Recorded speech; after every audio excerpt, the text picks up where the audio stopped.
Hello, welcome to the Jaguar Enthusiast Club stand here at the NEC Classic Motor Show for 2024. And the theme of this show this year is Hall of Fame. And Jaguar Enthusiast Club's take on that theme is to feature some of the star cars from the club's magazine. And from the latest issue is this one, Lee Wolford's XKR. Now, Lee is the chair of the South Wales branch of the Jaguar Enthusiast Club. They're divided into regions. Lee looks after the members in the south part of Wales, and we shot this car for the magazine very recently, in fact. You can read about it in the November issue. Wonderful example of the XKR, and a car that is really rising in popularity at the moment. And of course, an opportunity for us to celebrate some of the volunteers that really make the club tick here with the Jaguar Enthusiast Club. And talking about making the club tick, this is another example of a great club car, Dan Moffat's XJ40. And again, Dan is a great contributor to the Jaguar Enthusiast Club. He's actually the model section coordinator for the XJ40s here in the club. So he looks after all the other members that are as passionate about this model as he is, and what an amazing example it is. He really has put his heart and soul into this XJ40. And it's great to see the contrast of all the different models that are here on the club stand as well. Really accessible models like the XJ40 that are easy to afford and get into Jaguar motoring. And then some of the really posh stuff, which we'll have a look at over here on the other side of the stand. And as you make your way along, we go into a completely different era of Jaguar here. Of course, launched in the end of the 1940s at the very first motor show, in fact, to take place after the Second World War. The XK120 arrived to launch the fact that Jaguar finally had its own engine, the famous XK engine. And they are still really popular parts of Jaguar history today. This one, owned by Dr. Jeff Otley, has been around the Jaguar Enthusiast Club for many decades. He's a real enthusiast and a real racer as well. He travels up and down the country to club racing in this XK120, driving it to and from race meets, and he never has had a trailer for it, and it's still pretty much in the condition it came out the factory in as well. Absolutely amazing example of a real enthusiast car, this XK120. And from the same era, the 1950s now, this golden part of Jaguar's history is this wonderful evocation of the Jaguar C-Type. Now, in Hall of Fame terms here on the Jaguar Enthusiast Club stand, this goes back to January of 2024, when it featured in the driven section of the magazine. It's Ron's car, and he built it from original components of a Realm replica, but very much built by himself at home in the workshop. And the attention to detail in how this C-Type has been presented and how the car has been sort of evoked, if you like, a replica, for want of a better phrase, of that golden era of motorsport for Jaguar is just wonderful. It's great to see Ron and this car here on the stand. And of course, it goes right the way back to Jaguar's real success in racing, winning Le Mans for the first time in 1951 with Peter Walker and Peter Whitehead racing that year. It is a real true part of Jaguar history, and great to have this Realm-based replica built by Ron here on the stand. Now into a completely different era of Jaguar here on the Jaguar Enthusiast Club stand, and what a restoration we've got here. This XJS is up on stilts and with mirrors underneath it for a very particular reason, because this has to be one of the best XJSs in the world, if not the best in terms of restoration quality. Now, of course, if you scan the QR codes on any of the display signs here on the stand, you get the full story behind every car here, and you get to read the feature in Jaguar Enthusiast Magazine. But having the man next to me that built this stunning XJS and not taking time to speak to him would be a crime. So I've got him here, and we're going to have a chat. Darren, it must be wonderful, firstly, to see the fruits of your labours, if you like, with this car. It's been an interesting day, yeah. I have to say, I've talked to quite a lot of people, and some really interesting ones. So, yeah, really enjoyed that. What's been the reaction of it? Have people been amazed that you can get an XJS looking that good? Yeah, mainly. Yeah. And why on earth would you do an XJS like that? But, you know, why not? Why not? There's plenty of E-types, so I thought, well, I'll have a go with an XJS. Where did this all begin for you? Why this car, and how did it all come about? So the other half liked an XJS, and she went, I really want one of those. So we ended up buying an XJS, a 4-litre coupe. And then it was like, well, I'm a bit bored at night. I can't really do this one because it's quite good. Maybe I'll go and get another one and have a tinker. Some tinkering. Yeah, well, I don't like sitting in front of the telly too much. I like being in the garage. So, and she likes it because I'm out of her way. So I went and bought, and if you're going to do one, why not do a 6-litre? So I found One with an MOT apparently, and took it home and cracked on really. Have you ever done a restoration No. before? So this is the standard that you got to on your first one. Yeah, a bit of a learning curve. Amazing. But it's nuts and bolts and a bit of metal. So, yeah, nothing money couldn't put right if I got it wrong. But I'm such a cheapskate, I've done it myself, really. So, but yeah, there's been a few people involved. And the good thing for me, two best mates, one owns a body shop, one owns a powder coating shop. Handy. So Handy. it kind of works quite nicely for me. So, yeah, it's mates' rates. And we all sort of upped our game of like, well, if we're going to do it, let's see how good we can get one. So hence where we ended up. And how has the journey been in terms of getting the parts that you've needed at the quality you've needed? Because we do hear a lot of struggles with XJS owners to get the bits for them now. The biggest battle's been bits. Yeah. And I knew, I've got, you know, one previous, I knew it was quite hard to get, but you could still sort of get bits 10 years ago. Yeah. Whereas this one, getting bits has been an absolute nightmare because I wanted it to keep it as a factory car. I want Jaguar fan belts, I want Jaguar bits. And when I started, they were just beginning to sort of run out of stuff, so I've managed to buy quite a lot. But it's come from around the world. Japan, Germany, Florida, just anywhere I could find bits.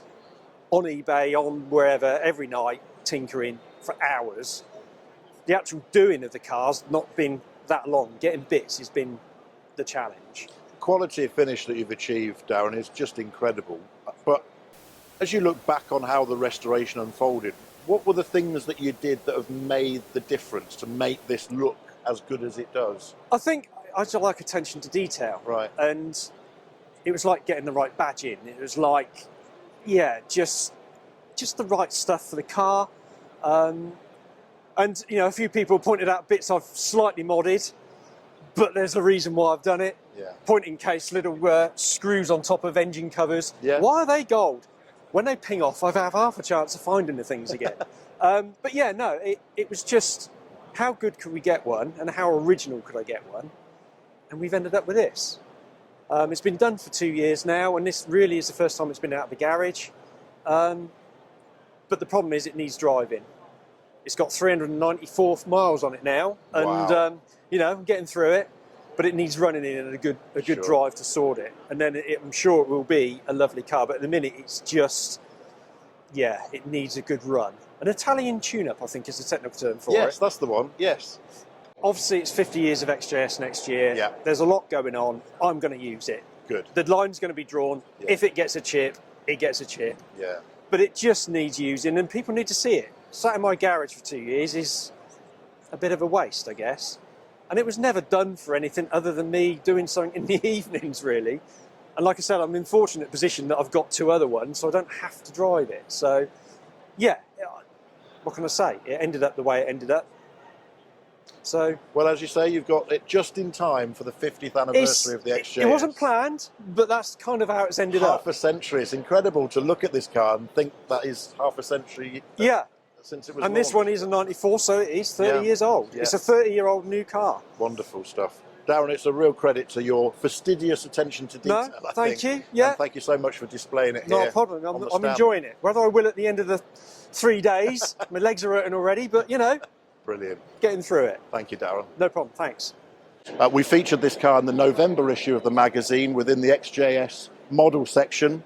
And in the magazine, if you've never seen it before, we have model sections that cover every single era of Jaguar. And this featured in the XJS section as an example of how a restoration can get out of control, basically, and turn into this amazing example of what an XJS can be. Real quality to the finish there. And a V12 as well, which is a lovely engine. Talking of V12s, and this is our superstar car for 2024. It is the XJR 15. In 1988, a monumental thing happened for Jaguar. They won Le Mans with the XJR 9, built, of course, by TWR.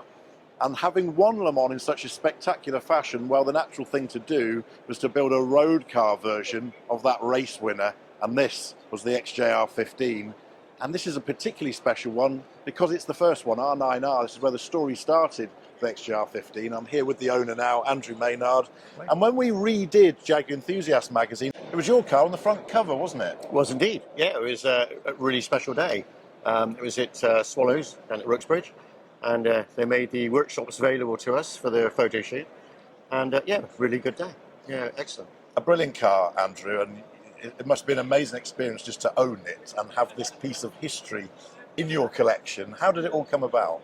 I was surfing the internet one night, and this car came up in a little workshop or showroom in Belgium, and basically got in touch with the guys at the workshop and said, is this car still for sale, or is it an old advert? And it transpired still for sale, so we made arrangements to go over and view it in Belgium. Fell in love with the car straight away, and yeah, the rest is history, really. A few months later, it's all been paid for, well, not paid for, sort of financed is about the best way to put it. We got all some money together and got the car delivered back over to the UK. So it's a difficult car to own in the sense that you can't just jump in this thing, turn the key and go for a spin around the block, can you? No, it would be the world's worst getaway car, I think, is the best way of describing it. No, it's a car you get in, and it's, I sort of imagine it's a little bit like flying an aircraft. You get in there, you've got lots of dials, very focused when you get in there. Pre-flight checks. Exactly that. You're looking, you start it up by a sequence of switches. You eventually get it to fire up, which is a crescendo of noise. You know, it's absolutely a fantastic sound in there. You've got to wait for it to warm up for a start, which takes about 5 minutes, gently revving it, and then it's just awesome. And all the hairs on your back of your arm are always standing on end, because you're so focused on what's going on, and the sound at the back is just tremendous. And it's a car that communicates everything to you, because of course the engine is behind you and it's bolted basically straight to where you sit, isn't it? It is. You've got a few millimetres of carbon fibre between you and the engine, so you can hear everything that's going on basically, and but it's musical. It's just a great feeling. You know, very raw car in more than one sense, really. So. Well, it was a great feature for us to run in Jaguar Enthusiast Magazine, because it gave us the opportunity to put right some of the myths that have been perpetuated about the XJR15 story, and it was great to have Andy Morrison talk to us about his role in TWR and the car at the time as well. This is obviously the prototype R9R that they worked on to start the XJR15 story. Being a prototype as it is, it therefore doesn't have a number plate. So is that part of what you're going through at the moment to register it for the road? Yeah, it's a reasonably complicated process for this car. It was originally registered in the UK back in the early 90s when Tom Walkinshaw had it as his own car. Yeah. That then basically left the country and went into private collections. I think Australia, America, then found its way back to Belgium. But again, it got separated from the number plate. Number plate was sold separately. So it's now got to go through the re-registering process with the DVLA. So yeah, we will get it sorted. It's just a paperwork. Yeah. You know. And then you can use it even more than you do already. Yeah, no, absolutely. We take it on track days and events like this, where it's great to for people to see the car and actually see it in person and look around it and experience the car. Well, we had an amazing moment, didn't we, last year at Castle Coombe, where this car and its cousin, that gave birth to the whole thing, the XJR9, the 88 Le Mans winning car, were on track together. We've got a lovely picture of the two together. Yeah, what a day that was. Yeah, and that was a real surprise because we didn't expect it. So it just came out of the transport and we were like, wow, you know. And then the road-going version of it on the same track, I think it was the first time those cars have ever been shown together. Yeah. So, yeah, epic day. And to see Tom driving around with Richard enjoying himself. We saw Tom enjoying himself because he's getting to drive it. Yeah, so, yeah, special day. Yeah.